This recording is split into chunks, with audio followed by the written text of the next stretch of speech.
way. Woke up with a migraine, but anyway. We've been live the past like 20 seconds, so yeah. Oh, okay. Well, I just ate a fry, and Very professional here at the Legends Clubhouse. yeah, we're very professional here. Hey, legends have to eat too, right? Suit and tie. Um, welcome to the Legends Clubhouse. So you were brought in mid sentence. So I woke up this morning with a migraine and could Mm. barely look at any screens, and my it just was pounding behind my eyes. But finally, it's starting to ease its way out. So welcome on this. Thank God it's Friday. Friday here at the TGIF. Legends Clubhouse. I am um, always hurting Bobby Caboose, and as always, in what looks like a terrifying, haunted room. That is Lawson Turner. It looks like there's nothing else in that room except for you. The window shade, um, and that's it, dude. Yeah, Like, no, I feel like you're in a very empty room, and it's probably haunted. It might have like a very dusty piano or something in there. it's got some Phantom of the Opera shit going on.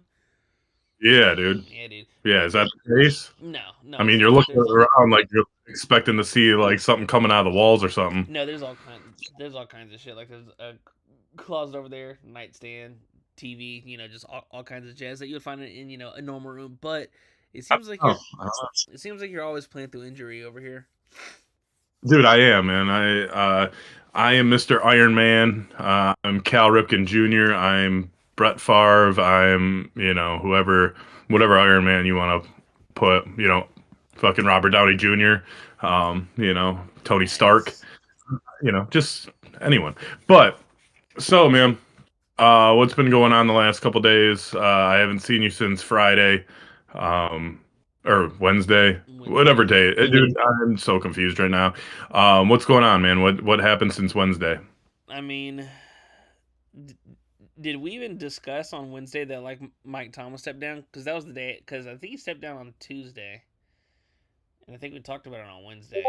But I don't remember Yeah, we because talked. yeah, You were like, you were. sad and depressed.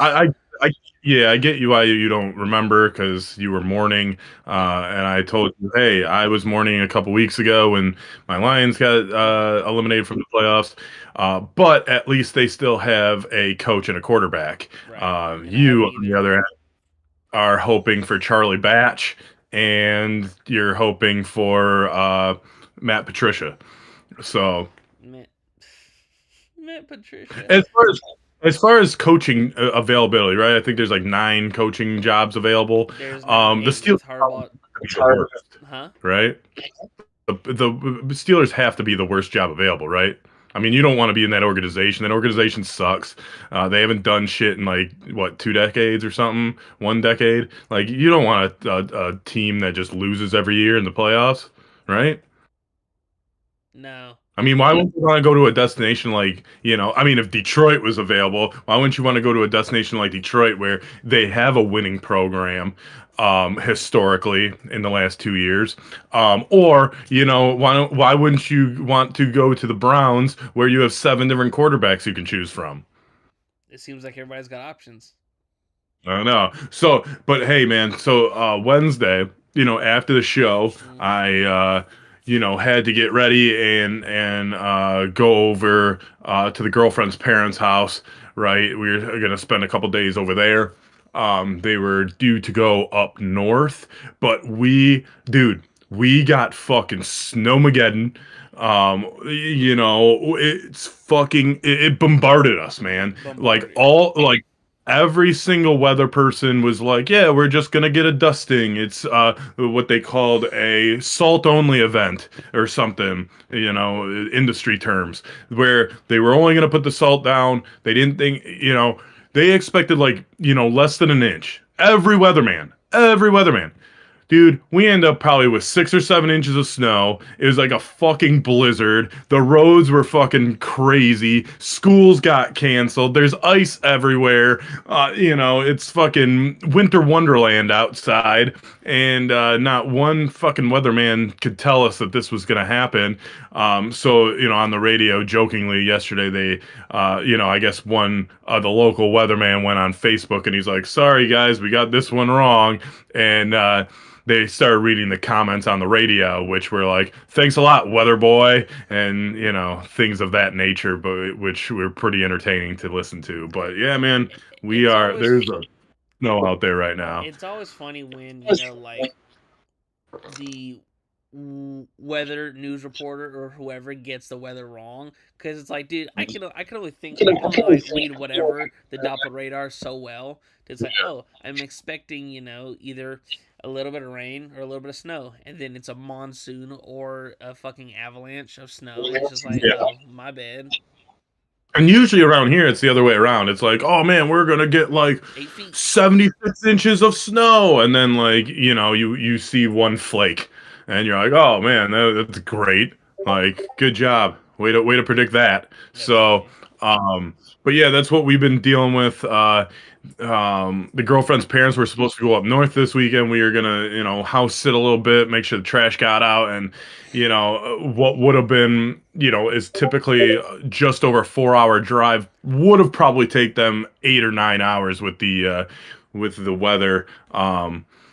So they stayed back. We ended up just playing some games the last couple days, Nice. and hanging out over there. And I literally get back to the crib. At about 12:15. So you're lucky I'm here. I ate my burger from Five Guys. Shout out to Five Guys. Maybe they'll be a sponsor one day. And I got my little thing of fries and my drink over here still. So, I can just enjoy my food while you're talking. Nice. Well, I'm sure you saw John Harbaugh to the Giants. Did so. I think that's a great move for the Giants. I Hmm. think it's a kind of a lateral move too. I think that's one of the more intriguing jobs in the NFL as far as openings because of they have a young quarterback in Jackson Dart who showed some flashes this year. I think he's going to be a franchise quarterback.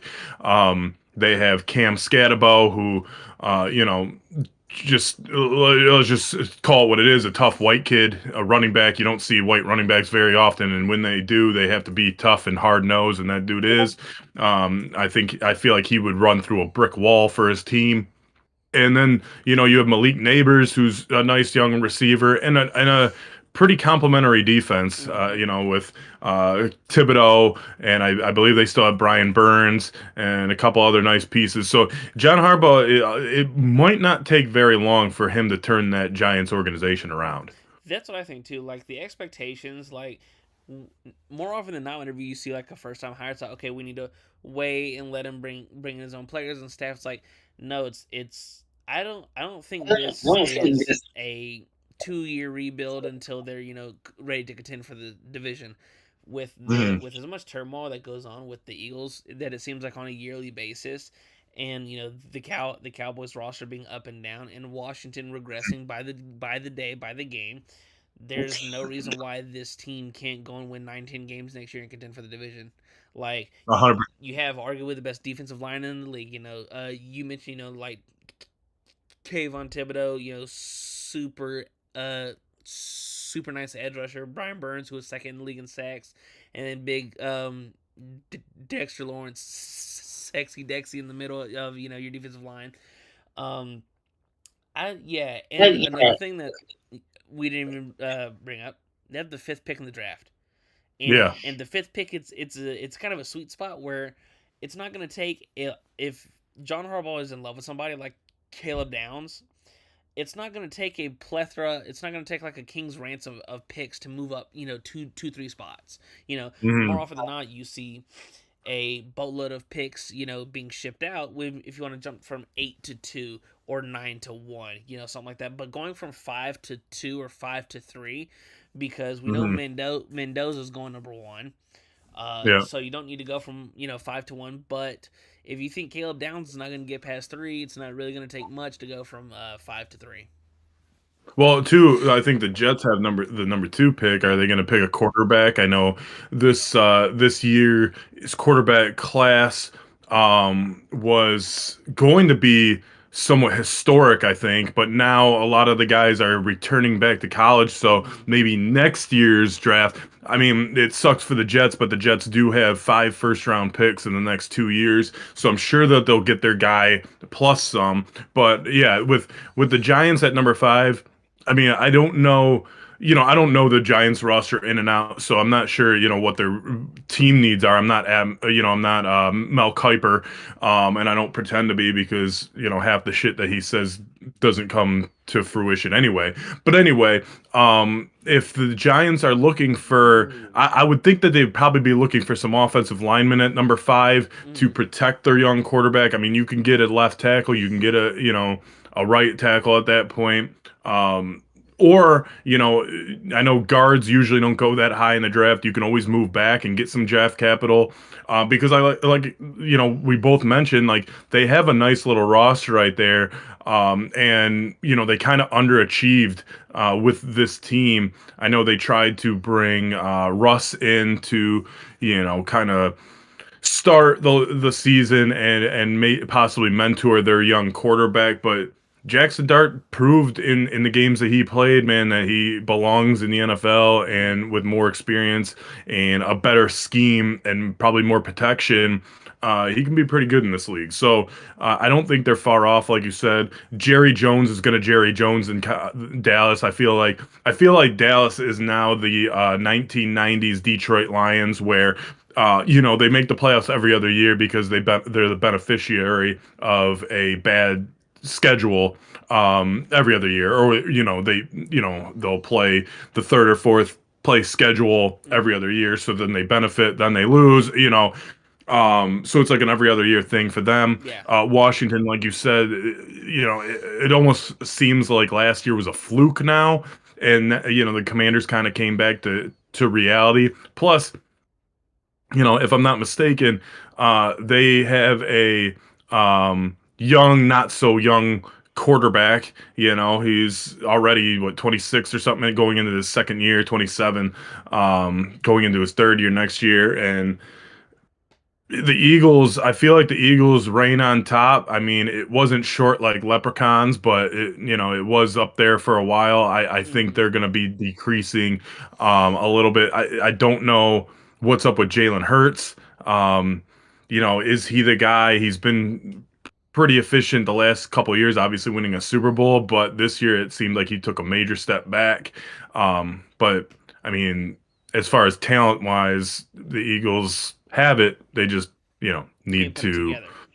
yes. Mm-hmm. And the fact that AJ Brown could be moved this offseason, so that's another big play receiver that could, you know, uh, be it could be beneficiary for a semi-contending team or a team that's like right on the edge that needs like another one-on-one deep threat physical X receiver to go out and get AJ Brown, because regardless of what you think of like his on field, off the field, on the sideline antics and stuff, bro's a baller. Like he can Right. he can play. When you look at when he was a super young player in Tennessee, and what he was doing with Ryan Tannehill, and then his first year in Philly, and he immediately explodes. And the fact that he is a big game receiver when flowed into the offense. I know that them getting upset by the Niners and him playing a subpar role, but it seemed as if more often than not he was playing subpar roles all year. Right. With the Giants getting John Harbaugh, I mean, how many coaches would you put above John Harbaugh in the National Football League? I mean, really, like, Mike, he's probably on the same level as Mike Tomlin. Yes, They're so probably pretty equal. Andy Reid might be a little above, I've got, but like, just off the top of my head, I think Harbaugh's in like the 5 to 10 range.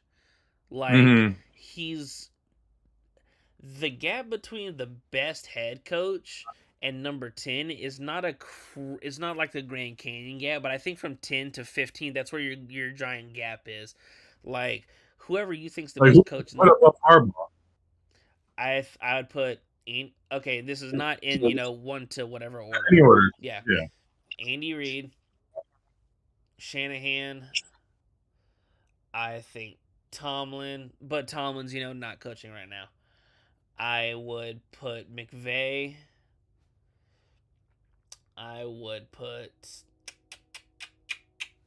I think Jim is just slightly better, but they're still in the same tier. Sean Payton, and then I think that's about it. And yeah, that's like six guys maybe. See, I would put pretty much all those guys in the same category and put Andy Reid above. Yeah, Like I think Andy Reid 100%. is probably the best coach in the NFL. Yeah, And that's not just because of Mahomes. I mean, you got to look at what he did with the Eagles prior. I know he never won a Super Bowl, but he Vic got there. McNabb. You He know. got there. He got to the NFC Championship plenty of times. Hmm. I think it was something like 6 times or something Yeah. with the Eagles. And so I think Andy Reid's probably in a class of his own, and then everyone you just named is like second tier. And I think John Harbaugh is definitely in that second tier, and probably upper second tier. I Yeah. think I would probably put him above McVay just because of longevity and being relevant for that long.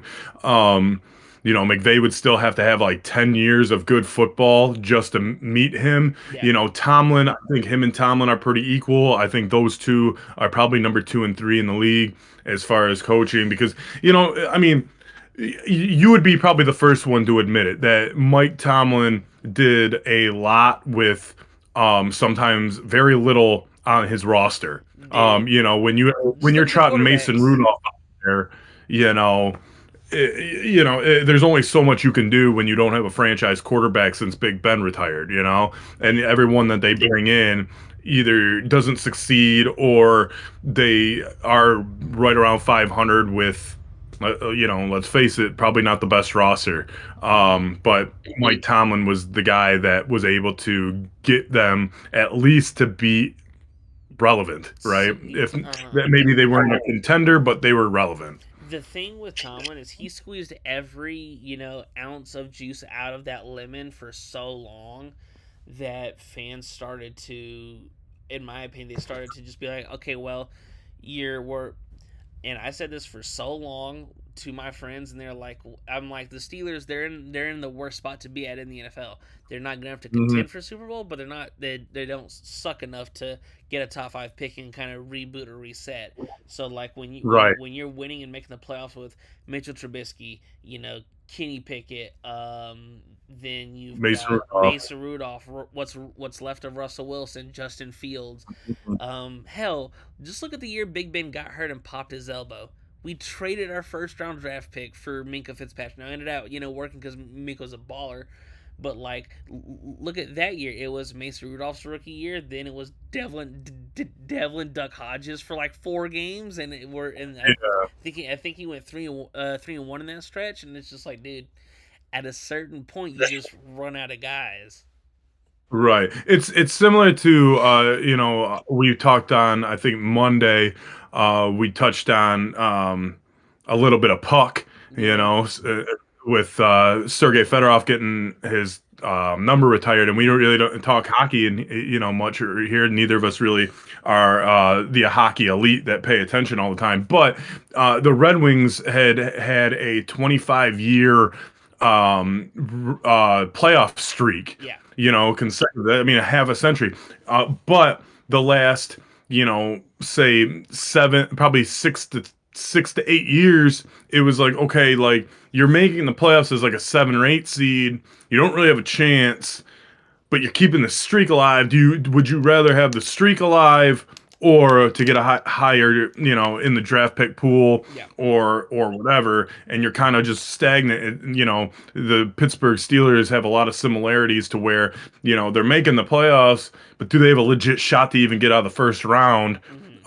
Or make a little bit of a run. They really didn't. You're happy to see them there. You want them to be in the dance, but like, yeah, you're in this limbo of you're not a Super Bowl contender, but you're making the playoffs. You're not going to get a top pick to, get your franchise guy, and It's a tough it's spot.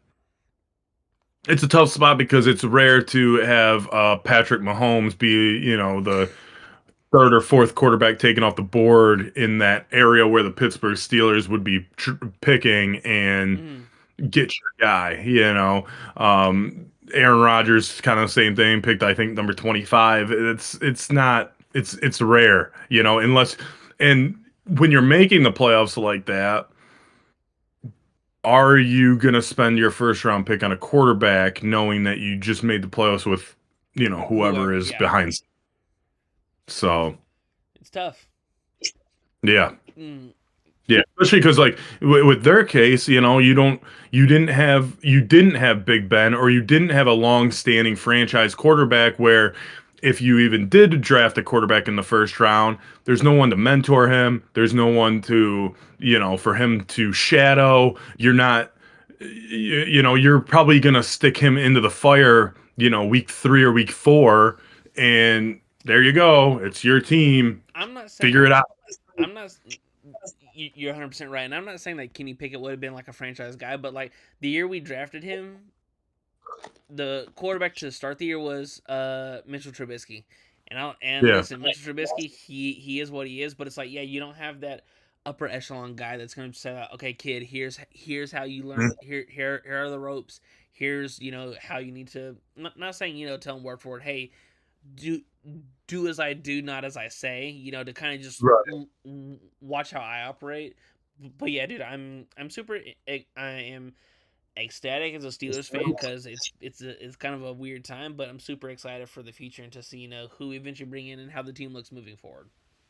Right. And with that too, it's like, okay, you're drafting a guy not necessarily to be the day one starter, but yet he's kind of in a competition with guys that probably shouldn't be a day one starter. Yeah, And you're like, okay, well, when do we pull the trigger? When do we, like it's like they're not going fully in on the guy that they draft first, later first round, second round, hmm whatever, as their quarterback, because you're not giving them the full reign, but like you don't have your guy, but it's just confusing. Like if you had your franchise guy that had, say if you had Aaron Rodgers, 3 4 years ago, where you still have him for 2 or 3 years, he could at least, who your starter is, the identity of your team, and you you know where you're bring in moving another guy forward. Yeah, to learn, and you don't force him into it.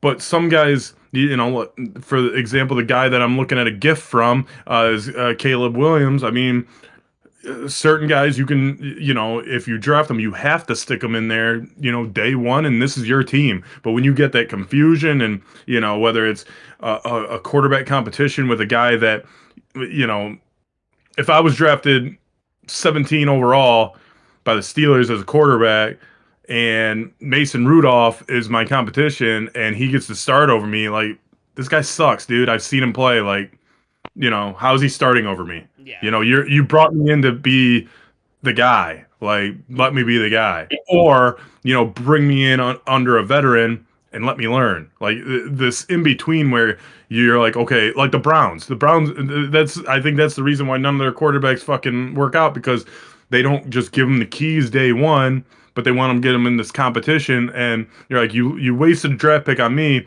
yet you're bringing in, 80-year-old Joe Flacco. And three other quarterbacks, 100%. Yeah, 100%. But yeah, dude, I just think that I think if you're drafted anywhere from 12 and up, you need to be a day one starter, whether you're ready or not. Just to Yeah. because you need to see and face the live bullets of like because once again the speed of the game increases per level that you play at.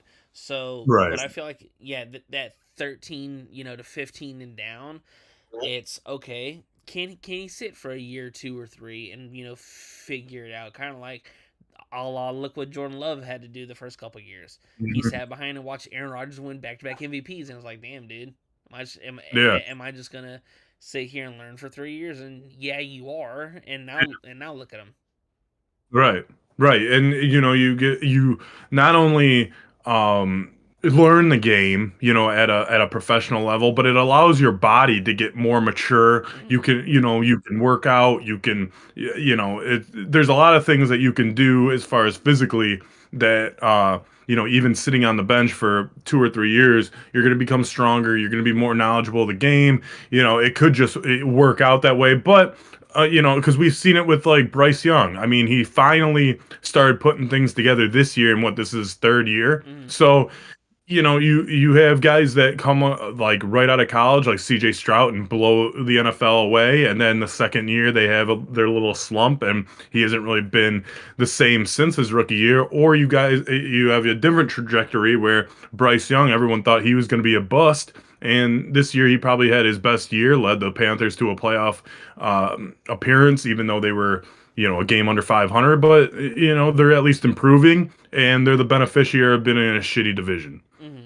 110%. And with that being said, we can move on to the playoffs because I don't know if you're interested in because we got some interesting matchups this weekend to where entering the postseason, a lot of people were genuinely thinking that, oh, the Chiefs aren't in. How are the playoffs going to look?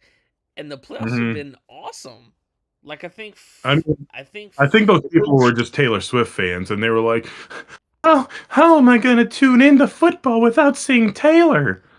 I think that. yeah, I but think that's what everyone's concern was. Like, four oh my god, how am I going to get through a playoff without seeing this bitch? 4 out of the 6 games were one score games, and even one of the 2 games that were like blowouts, like the Chargers Patriots game, it was a 1 to 2 score game. It was Yeah, if I remember, it ended 13-16. No, I mean 16-3. I think the Chargers, yeah. I think they kicked out one field goal. 13-3, 16-3, somewhere around there. But once again, that's not like a crazy blowout. And once again, even though the Steelers' final score ended up being wonkied, it was a seven Hmm. six game through 3 and 3/4 of the third quarter. Right. Yes, but Yeah. with go ahead. So which ones? So who?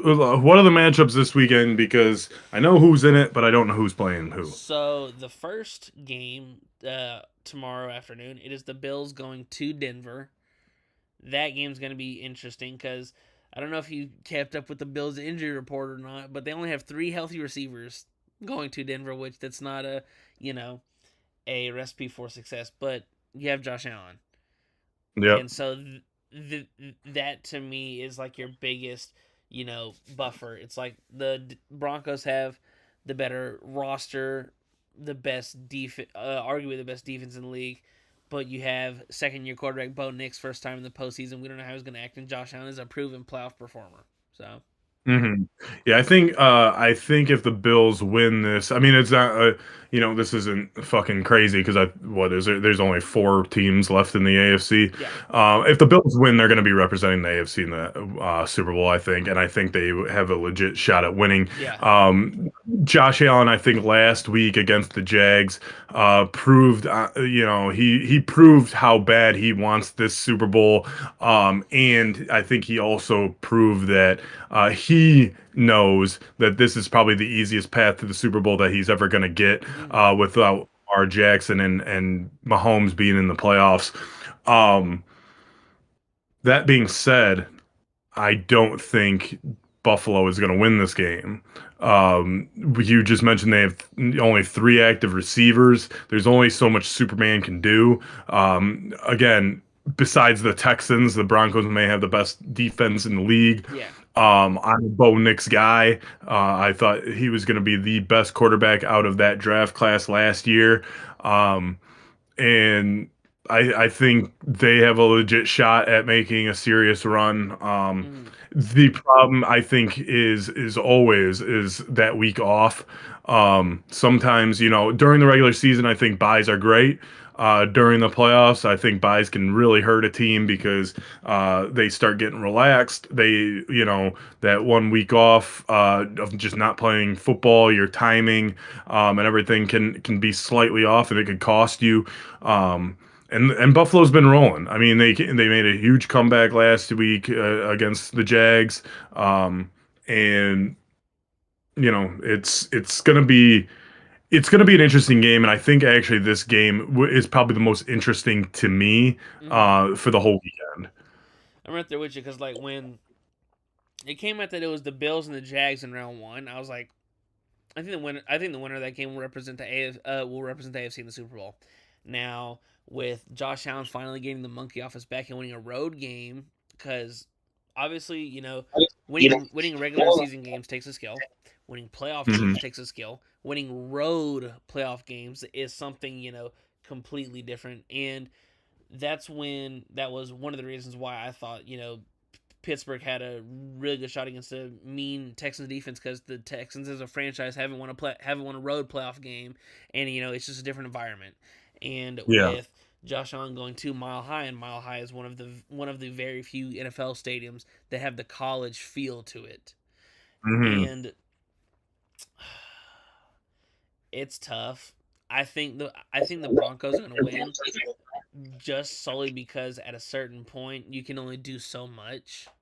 Yeah. And I mean, once again, Josh Allen has the capability of going, three passing, two rushing touchdowns, and in quotation, shocking the world. And then it'll be, well, did he really shock the world? It's Josh Allen versus Bo Nix. And I'm like, well, it's Josh Allen versus the Broncos defense. I kind of hate when uh pundits and people do that, where it's like it's Allen Mahomes. Well, yeah, but they're not facing each other. They're Right. teams They're that never on play the field at the same time unless exactly Josh Allen's playing linebacker, right. which I think he could possibly succeed at. But Yeah. um it's when it's like that, when it if the defenses are equal and everything is equal, you always pick which quarterback you like better. Uh huh. But in this case, I think Denver's defense is significantly better than the Buffalo Bills defense. Um, and with Josh Allen having limited weapons, I know he's a weapon himself, but you got to give the ball to somebody somehow. Mm-hmm. So we'll see. I do for so I it's weird because I like Denver in this, but I also can't really picture them winning this game. So I think it'll be close. I have a feeling that it's going to be Josh Allen's year, just because of the situation, Yeah. and this might be the only time he ever gets this situation. Because like too, Buffalo's not a destination for free agents. Like Mm-hmm. they just why would you want to go up in the middle of nowhere, New York, and be in the cold and all that? I get you have a somewhat of a winning team, but it's gonna be hard to draw free agents over there, or big names, to play in such a shitty situation as far as weather and just location. But we'll see. What's the second game on Saturday or tomorrow? Speaking of rest, we have the Niners taking on Seattle in Seattle. Now, this is where I think, because Seattle just fit. I know it was 13-3, but Seattle beat the shit out of the Niners. Like, that was a physical ass game. 2-3 weeks ago for the number one seed, and it just now when it comes down to the injury bug, no one's got it worse than the Niners. And George Kittle popped his Achilles last week, and it's just like they can't catch a break. And at a certain point, you just run out of bodies, and that's what I thought would happen last week. And they shocked me. I like Seattle in this game, but I there's just a funky feeling that the Niners can keep it close and weird, and I think that the Niners are a lively dog, but I think just Seattle's health and their overall talent. Like example, if Seattle misses Sam Darnold, who randomly popped up on the injury report, I think yesterday with an oblique injury, and I was like, well, that's something of note. So if Sam Yeah. Darnold doesn't go, I kind of like the Niners, but if Sam Darnold goes and is 80% healthy, I like Seattle. What was the season series? Was it 1-1? It was 1-1. The Niners beat Seattle in week 1 when they were, healthy. And then there was the 13-3 win Seattle did in the last week of the season. So I'm taking the 49ers, and because Sam Darnold doesn't like I don't trust Sam Darnold in the playoffs. Yeah. You can win 15 games, you can win 13 games, you can win 11 games. I don't care how many games you win in the regular season. Mm. Last year he flopped in the playoffs. I think this year he flops in the playoffs, and this year if he does, I would be concerned if I'm a Seattle Seahawks fan on as far as what I don't know how many years they signed him for. I think But 3 years. so I mean he might just not be a playoff performer. I mean, I don't trust him in the playoffs. I trust San Fran to kind of bounce back from that 13-3, especially since they were able to keep it close with all their injuries. Mm-hmm. They always seem like an organization and it's next man up mentality, and somehow, some way, they're always in it. Like I can't even believe Brock Purdy is a thing, being Mr. Irrelevant and just actually being a starting quarterback and actually being pretty good. Um, I still can't believe it. Like it's weird for me to even to say those words out loud.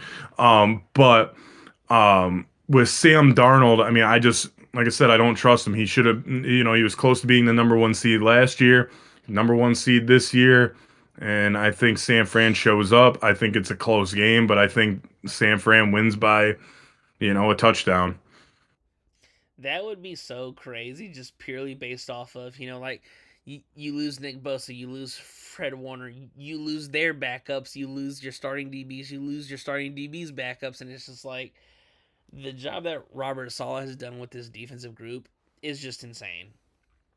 I And think a lot of it is like, just growing up playing sports. Like if your star player is out, like the team comes together, man. You mhm, find other people to step up, and it's surprising on who will step up. Like yeah, it'll be like, it always seemed like every Super Bowl, you can pick a player that has three or less touchdowns, in the regular season, and they'll score, the first or second touchdown in the Super Bowl mhm. because no one's expecting it. No one, is expecting a play called for said player, fullback, Look at backup tight end, I was gonna say whoever the fuck. look at Jawan Jennings when the Chiefs played the Niners, and then look at Demarcus Robinson last week Yep. in So Philly. uh, I'm expecting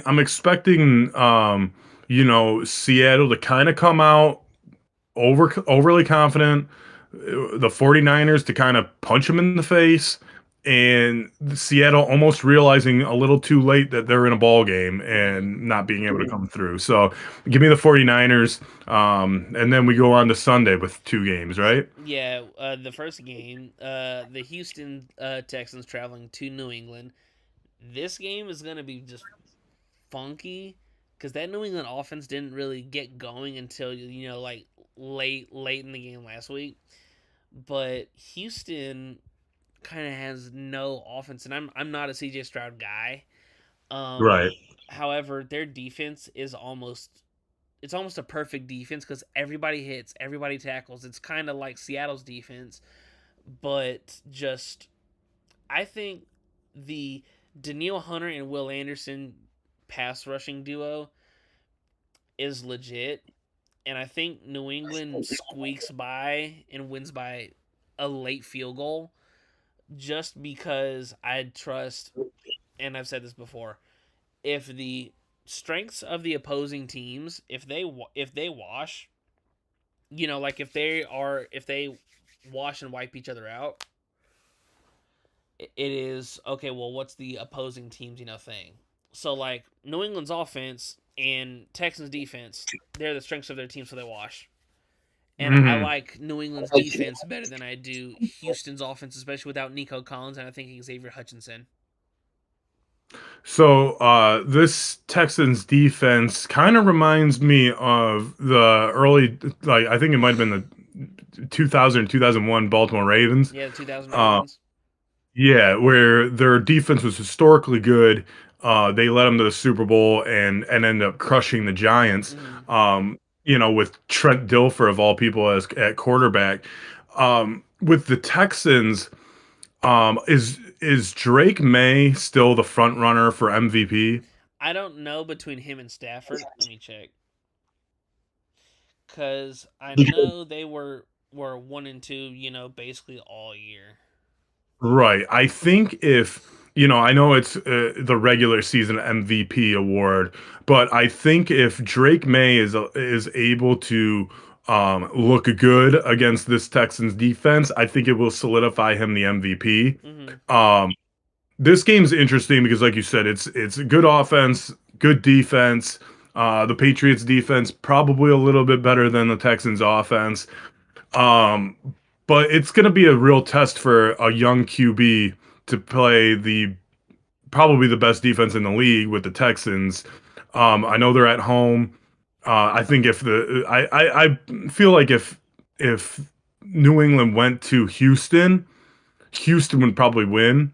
Going to New England, defense travels. Defense travels outdoors, indoors, wherever. I think it's going to be a close game. It's going to be a field goal game. Um, give me Give me the Texans. Give me the Texans. I think their defense, against a second-year quarterback. I know he's playing at an MVP level, but I think they're going to be able to get to him a little bit. And the task might be a little too tall for a second-year quarterback. 100%. And season awards. Here we go. MVP. Drake May is the betting favorite. All right. Yeah. Yeah, I think, and I think, I think this game, like I said, it's a regular season award, but I think this game could sway voters for or against Drake May, depending on his performance against the best defense in the league. Yeah. And so the last game we have, the Rams going to Chicago in the Windy City. And I don't know if you've seen any of like the weather that's supposed to happen. It's supposed to be, damn near 0 degrees or negative, snowing, windy, and Oh, just like the Packers Bears game, and we got none of that. exactly. But I saw like Stafford's last 10 games in inclement weather, and he's like 2-8 with I think his touchdown to interception ratio is like 10-11. Like, just That's why he's overrated. I was about to say, what's up? That's why he's overrated. Ah. But so with the Bears and Rams, Uh, this is a game that I hope both teams lose. I don't want Ben Johnson to win, and I don't want Matt Stafford to win, because you know why? Because my beloved Detroit Lions had both of them at one point and didn't win shit. So I don't want either of them to win. mm-hmm. Can we have a tie and both teams just get eliminated from the playoffs and just have the Niners Seahawks go Seahawks to the decide Super to Bowl? go to the Super Bowl? That sadly no. But if I had to pick one, I hope the Bears win. Again, everyone but Stafford, and then once Stafford's out, everyone but Ben Johnson. Ben Johnson just took, he just took, a head coaching gig. I can't be mad at him. Mm-hmm. I mean, I wish he wouldn't have taken it inside the division. But I will do everything for Stafford not to win a second Super Bowl. That would be so just funny, because for the long time, for from someone who's not in the Detroit area, my thought process was, okay, Stafford, big fish, small market, super talented, doesn't really do anything when it comes to the postseason time. And then he goes to the Rams and instantly has playoff success. I'm like, oh, okay, so the talent does translate. And then you have Stafford's number one hater, you know, I mean, across the interweb.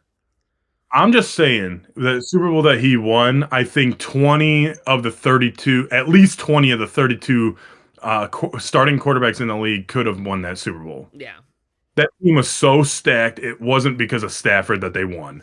It's also funny because I don't know if you remember, but in the NFC Championship game, he threw just a lollipop ball, and Jaquaski Tart dropped the interception that would have put the Niners, obviously turnover, but Niners have the lead with the ball. Yep, and I almost guarantee that Goff would have won a Super Bowl that year. That team was so good. It was like I said, 20 out of the 32 starting quarterbacks would have won the Super Bowl that year. I'm very convinced on that. Yeah. But who do you got? I like the Bears. There's something about this Bears team that, you know, they led the league in fourth quarter comebacks. I think they had 7 this year, which is already insane. Yeah, the Rams are the Rams. They have Puka, Devontae Stafford. Their their defense over the past month has regressed a little bit, which is why Mhm. I think Caleb's mobility can really get after the Rams defense, because once again I think the Rams defense is really good under Chris Shula, next Steelers head coach, but um I just the Bears are humming, and I think the immediate success is what's going to be like the main storyline. It's I can't believe year one under Ben Johnson they're already in the NFC Championship game. Yeah, I can see it. Hey, get Stafford out, then get the Bears out. We're good. Um, but we got about 10 to 15 minutes left in the show. Uh-huh. We have a couple of big MLB signings within the last 24 hours. Did Kyle Tucker getting, it's insane. I thought he was a shoe-in for the Red Sox. But apparently the Dodgers are flexing their money even more, giving him, I believe, a 4-year deal for $240 million or something like that. Guaranteed. Yeah, and I was telling you right before the show, I found out that the Dodgers don't have to share much of their TV revenue with their TV deal, Mm-hmm. and that's how they can afford all these players. I'm wondering if this is going to be a very big talking point in the CBA negotiations after this year. People are questioning if there will be a baseball lockout after the 2026 season because of the new CBA.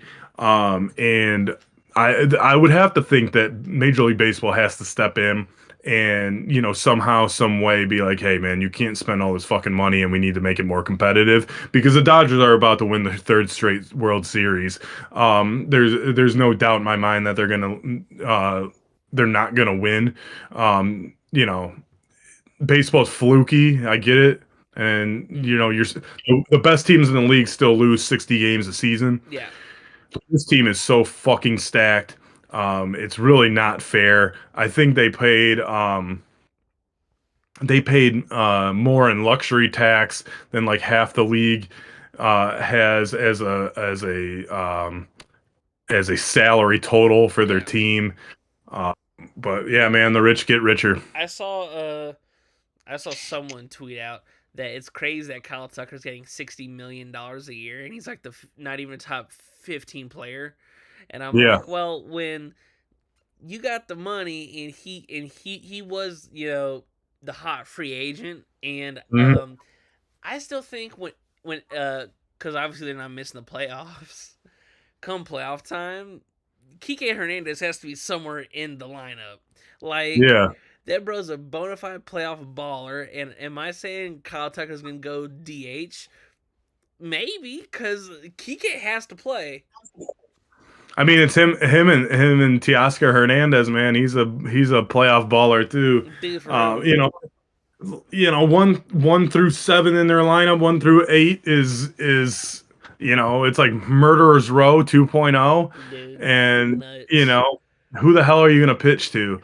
And then right before we went on to the show today, you had mentioned pretty much breaking news with Bo Bichette signing with the Mets. This one hurts me personally because not only is Bo Bichette one, I don't really root for players at my age anymore because I'm 38 years old and most of these players are younger than me. So it seems weird to root for, or be a fan of like a singled out player versus a team. Mm, But I really wanted Bo Bichette in an Old English D uniform. Um, I think he would have worked great in our lineup. Top of the order kind of guy, can play anywhere in the infield. Um, Contact hitter. He's got the experience of being in a World Series now. I think this is a huge signing for the Mets, and I think Bichette for any team that he would sign for would be a huge asset just because of the versatility. He can put the ball in play. He's got a little pop. He can hit 300, and he plays well defensively, and he gives you 110% every game. I already know the first turn double play between Bo Bichette and Francisco Lindor that's just gonna go everywhere just because it you have Mhm. two star named players that Yep. it's like when the Lakers when the not to the level but like when the Lakers got Luka. It's like, oh, the first Luka to LeBron lob is gonna go all over the internet. And so, yeah, I can already see it now. If you close your eyes and you're scrolling Twitter, the first turn double play between ground ball to Yeah. short, Boba Chef flips it over to Lindor. Lindor zooms that bitch over to first thing, and the Mets faithful will blow up. Yeah. And for because the Mets missing the playoffs last year was a disaster, Oh, so absolutely. they have and losing Edwin Diaz, it's like, okay, well, you lose your closer, but you gain a one of the I think Bobichet's top 15 player in the MLB. Yeah, and especially with his age, and because he's still, yeah, I think he's in his mid 20s. Um, Still young dude, still got plenty of time to play. I'm actually gonna look up what the contract was for because all I saw was that he signed, but Because, like I said, he was the top guy that I wanted the Tigers to go for because the Tigers are looking for a third baseman. mm, They could move him over to third, or second. I know they signed Gleyber Torres back for a year, but he would have worked perfectly in our lineup. Instead, we're going with Colt Keith at third, and Colt Keith is starting his third different position in 3 different years. bro, it's just a demon. The Boba Fett contract is 3 years, $126 million. So when you compare, obviously, to what Kyle Tucker got and getting 60 million, it's a hell of a deal. Yeah, Only paying 32 yeah, million a year for Boba Fett is just that's nuts. But yeah, like I saw that the Phillies were interested, the Red Sox were interested. I saw Detroit had a little bit of interest. Well, not a little bit of interest, yeah. but they were on the. Interest. They're just not Ugh. interested in anybody. No, they aren't. They. It's like Scott Harris is too scared to make a move. He's also probably limited in what he can spend because ownership is terrible. Like Chris Ilitch does not care two shits if his team wins or not. Like it's sad, man, because he owns the Red Wings and the Tigers. He doesn't invest anything. He can make this team very easily. He could have made this team within the last couple of years good to great, Mm-hmm. where they could have represented the American League in the World Series, and just doesn't. And it's frustrating as a Tiger fan because you look at our lineup, and I've been telling you even last year, I was like, we're not serious World Series contenders because you look at our lineup and we have guys that literally, if you're not in the Metro Detroit area, you've never heard of in your life. Like, and you're a bunch of 4A players that once in a while will come with timely hit, and because of AJ Hinch's great managing skills, that's the reason why they're in ball games. They're 1 to 4 pieces away, and I don't think it would take much to get one or two superstars and two competent starters here. Yeah, Um, but and what it's do I know?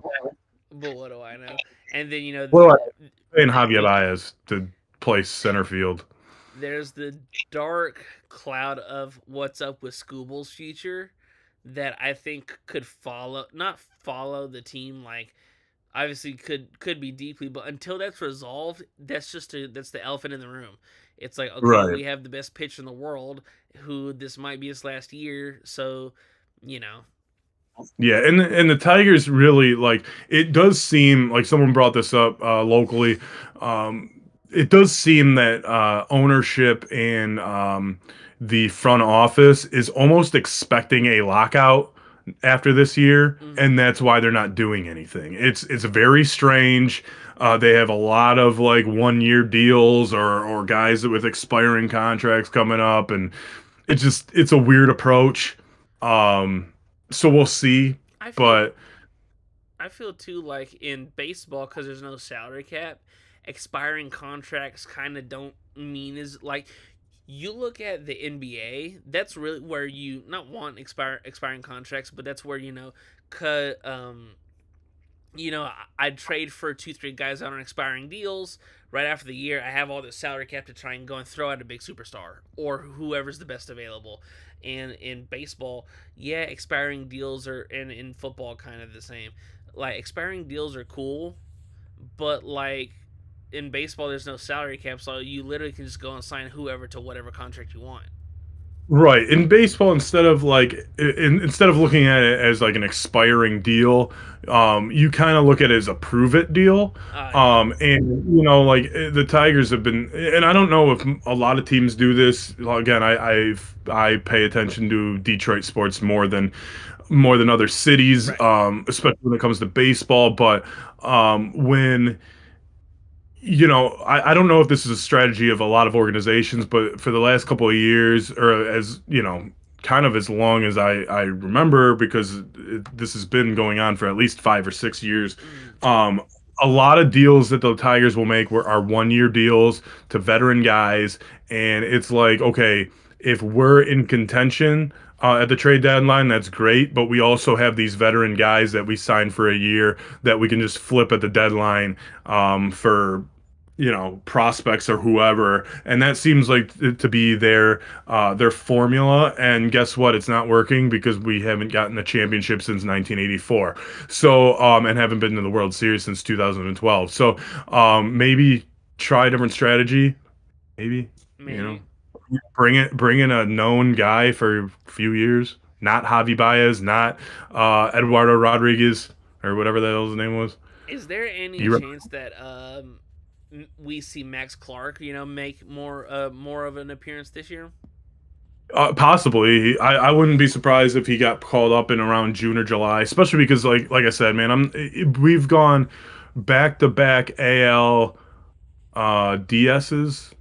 Yeah, AL DSs back to back, and dude, I'm still surprised with this roster. So like I don't expect much. Like I don't expect much from the Tigers this year either. Like I know it's I'm a believe it when I see it guy, and I've seen it and I still don't believe it. So it's like I don't think they're gonna take a step forward. Mm, Um, I think we're the only positive about Detroit baseball right now is that we're in a trash division where we have three of the worst teams in the AL, with Chicago, Minnesota, and the Royals are usually around 500 now. mm, And then we have Cleveland, who kind of came out of nowhere last year, but they always just seem to be good. Like they always seem to have the Tigers number, yeah. and they find a way. So we'll see. Again, two guys that the Tigers could have at least reached and contacted and made an offer to at least make their fans happy. They're gone off the market, so we'll just see when Scoobel gets traded, or if he just walks because Scott Harris is too stupid to either get a deal done or to extend him. So anyway, What's weird too, Gino Suarez is still like on the market. oh, I thought he just got signed. He Or no, might. that was Ranger Suarez. Is there a Ranger Suarez? Yeah, Ranger Yeah, he. Suarez just went to the Red Sox. But anyway, um, thank you for joining us here on this Friday, TGIF. We got to talk a little baseball, a little football. Yeah. Um, check us out. Mondays, Wednesdays, and Fridays, 12:30 p.m. Eastern Standard Time, over here on YouTube under the New Leaf News YouTube channel. Hit that subscribe button. Join us for lunch. If you can't join us for lunch, make sure you check out the recording afterwards. Um, Go over to newleafnews.com/network. Both of them take you to the same great site. We have daily content, whether it's sports, entertainment, gaming, horoscopes, you name it, we got it, politics, whatever. Go over there for all your daily content. We're putting great shit out. Um, if we all know that you have one source of social media, so do we have five. So if you're on Blue Sky, Instagram, X, Facebook, or TikTok, go follow us at New Leaf News on those platforms. Go check out myself. I am Bobby Kaboose on Instagram, on X. That is at Lawson _1226 on both those platforms as well. If you like podcasts and especially if you like wrestling, go check out my at 64-bit legends on Instagram and X. Our 64-bit legends Rumble will be coming next month. We have a number of entrants so far, so go check out those videos. Other than that, I hope you guys have a great weekend. Thank you for joining us here on this Friday. Lawson, if you want to take us out, man. Awesome. For new Leaflings and Legends Clubhouse, I am Lawson Turner, and that right there is the Bobby Kaboose. We will see you, beautiful people, Monday afternoon at 12:30 p.m. Eastern Standard Time. I hope you enjoyed this action-packed weekend of football. And yeah, that's it. Once again, if you're gonna go out and have a good time, have a designated driver, or just walk. Or, No I distance. mean, I'll ride your bike, but you can get a DUI on your bike, but it's a lot safer than a car. Can you really get a DUI on your bicycle? Yeah, you can. That's amazing. Remember, no distance is too far as long as you got the time to walk. But once again, we'll see you guys on Monday. Until next time, peace.